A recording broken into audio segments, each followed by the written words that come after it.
Hey guys, it's Meat for Thought. Let's talk about Donald Trump. In November, famous prediction professor Allan Lichtman of American University in Washington said that in his opinion, there's a very good chance that Donald Trump could face impeachment. That sounds interesting from the mouth of a person who predicted correctly results of all the presidential popular votes since 1984. What is important to say that his predictions about results are always based on the consistent test he has invented. So when he said that Trump might be impeached, media vigorously elaborated on this topic, especially that he was correct about these elections as well. But there is a small difference between popular vote results and impeachment predictions, because the first one is based on the system rather than emotions. The second one, however, is just his instinct, which is certainly affected by his subjective mind. How do I know he's not objective? Well, he said about Trump that, first of all, throughout his life he has played fast and loose with the law. He has run an illegal charity in New York State. He has made an illegal campaign contribution through that charity. He has used that charity to settle personal business debts.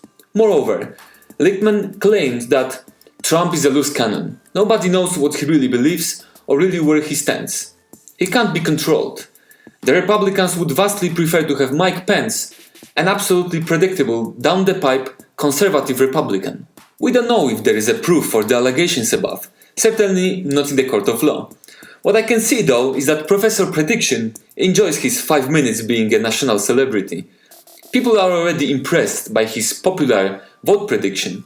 He doesn't need to expand on other niches, at least not publicly based on his gut feeling rather than facts. Of course that President Donald Trump might be impeached, there is a possibility. Needless to say, what happened to the President of South Korea? She had very good ratings before it became obvious that she is not totally sovereign making her decisions. Who knew that she has Rasputin-like companion? That being said, there are no signs at the moment that Trump will face impeachment. I can only imagine that opposition will do anything just to see him out of the office. But that, I think, is as obvious as sexual relationship between Bill Clinton and Monica Lewinsky. Now time for the final question, which is, surprisingly, will Donald Trump face impeachment? If you want to see more animated videos like this one, please be sure to subscribe to my channel and share it with your friends. Sharing is caring, they say. Thanks guys, and stay tuned for more. Meat for Thought.